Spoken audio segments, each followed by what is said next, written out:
নমস্কার, আপনারা দেখছেন রূপসী বাংলা মিডিয়ার। এই মুহূর্তে পুরুলিয়া জেলার সবথেকে বড় খবর। তৃণমূল কংগ্রেসের প্রাক্তন বিধায়কের বাড়িতে অবৈধ মদের কারখানার হদিশ। আর এই খবর নিয়ে ইতিমধ্যেই চাঞ্চল্য ছড়িয়েছে সারা পুরুলিয়া জেলা জুড়ে। অভিযোগ আসছে রঘুনাথপুরের প্রাক্তন তৃণমূলের বিধায়ক পূর্ণচন্দ্র বাউরির বাড়ি সরবড়িতে, নিতুড়িয়া থানার সরবড়ি মোড়ে তার পেট্রোল পাম্পের কাছেই একটি অবৈধ মদের কারখানার হদিশ পেয়েছে পুরুলিয়া জেলা পুলিশ এবং আবগারি দপ্তর এবং পুরুলিয়া জেলা পুলিশের বিশাল বাহিনী সেখানে অভিযান চালিয়ে প্রায় ৭৫,০০০-এরও বেশি মদের বোতল উদ্ধার করেছে। জানা যাচ্ছে যে সেই সমস্ত মদের বোতল কিন্তু বিভিন্ন বিদেশি কোম্পানির ব্র্যান্ডের লেবেল লাগানো এবং যেটুকু জানা যাচ্ছে সেখান থেকে ৯ জনকে গ্রেপ্তার করেছে পুলিশ।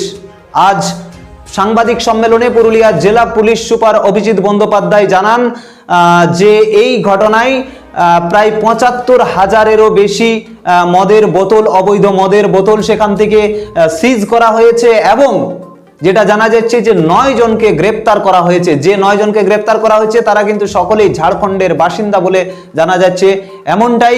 তবে এই ঘটনা নিয়ে ইতিমধ্যেই তোলপাড় হয়েছে সারা পুরুলিয়া সহ বিভিন্ন রাজনৈতিক মহল। যদিও এই ঘটনার সঙ্গে প্রাক্তন বিধায়কের যোগ আছে কিনা তা এখনো কিন্তু পরিষ্কার নয়। তবে পুলিশ সুপার অভিজিৎ বন্দ্যোপাধ্যায় সাংবাদিক সম্মেলন করে আজকে জানিয়েছেন যে এই ঘটনার সঙ্গে কারা কারা জড়িত রয়েছে তার সমস্ত ঘটনার তদন্ত শুরু করেছে পুলিশ এবং ঘটনার সঙ্গে যারা যারা যুক্ত রয়েছে তাদের সকলকেই আগামী দিনে গ্রেপ্তার করা হবে, এমনটাই জানিয়েছেন পুরুলিয়া জেলা পুলিশ সুপার অভিজিৎ বন্দ্যোপাধ্যায়। গতকাল আমরা একটা সোর্স ইনফরমেশন পাই যে নিতুড়িয়া থানা সরবরি মোড়ের পাশে একটা পেট্রোল পাম্পের পাশে একটা ঘেরা জায়গা আছে। সেই জায়গাতে স্পুরিয়াস অ্যালকোহল এটা ম্যানুফ্যাকচার হচ্ছে, প্যাকেজিং হচ্ছে এবং তার স্মাগলিং হচ্ছে।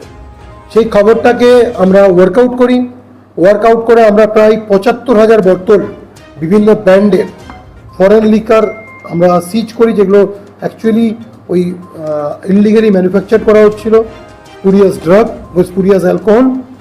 তো সেগুলোকে আমরা সিজ করি। আমরা মোট ৯ জন আসামিকে ওখান থেকে অ্যারেস্ট করি। ৯ জনকে যাদের পাওয়া গেছিলো তাদের মধ্যে তাদেরকে আমরা আজকে ফরওয়ার্ড করেছি।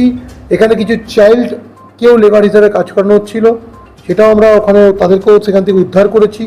আমরা আজকে তদন্তের স্বার্থে ৫ জনকে পুলিশ রিমান্ডের প্রেয়ার দিয়ে পাঠিয়েছি, ইনভেস্টিগেশন চলছে।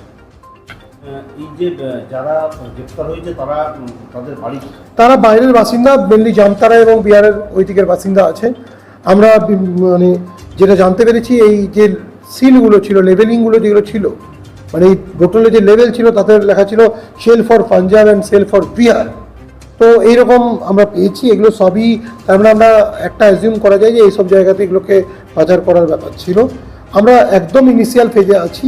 আমরা এক্সপার্টদের সঙ্গে কথা বলেছি, এক্সাইজ ডিপার্টমেন্টের সঙ্গে কথা হয়েছে, তাদেরও আমরা যে ওপিনিয়ন সেটা নিয়েছি এবং আমরা এফএসএলেরও যে এফএসএলের এক্সপার্ট ওপিনিয়ন সেটার জন্য আমরা এক্সিকিউটিভগুলো সেখানে পাঠাচ্ছি এবং এফএসএলও আসবে এই জায়গাটাকে পরীক্ষা করার জন্য। আমি আবার বললাম আমরা ইনভেস্টিগেশনের একদম ইনিশিয়াল ফেজে আছি। আমরা যে সিজারটা করেছি, অ্যারেস্টগুলো করেছি, আমরা যাদের অ্যারেস্ট করেছি তাদেরকে রিমান্ডে নিচ্ছি। আমরা পরবর্তীকালে এর পেছনে যদি যারা আছে তাদেরকেও আমরা আইডেন্টিফাই করবো এবং তাদেরকেও আইনের আওতায় নিয়ে আসবো। সেটা তো আমাদেরকে ভেরিফাই করে বলতে হবে, তবে কিছুদিন ধরে চলছিল, তার প্রমাণ আমরা পেয়েছি। আমি আপনাদের বললাম যে আমরা ৯ জনকে অ্যারেস্ট করেছি, তাদেরকে পুলিশ রিমান্ডে নেওয়া হয়েছে। তাদের মধ্যে ৫ জনকে পুরো ব্যাপারটা কে মাস্টার মাইন্ড, কে চালাচ্ছিল, কে লেবার, কে মিডিয়েটার, প্রত্যেকের রোল আমরা ভেরিফাই করব এবং যারা যারা এতে ইনভলভ আছে তাদের প্রত্যেককে অ্যারেস্ট করা হবে।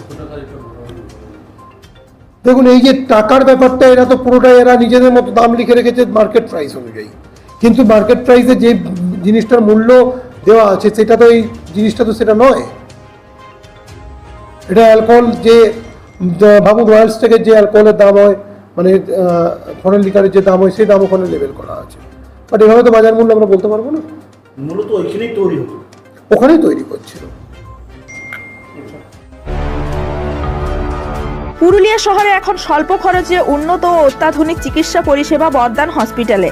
এখানে general, laparoscopic, gynaecologist, paediatrician, anaesthetist, general physician, orthopaedic সহ বিভিন্ন রোগের অভিজ্ঞ ডাক্তারবাবুরা নিয়মিত রোগী দেখছেন।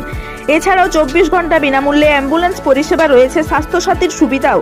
যোগাযোগ করুন বর্ধমান হসপিটাল, রাঁচি রোড, সৈনিক স্কুলের নিকটে। মোবাইল নাম্বার 8918968624 এই নাম্বারে।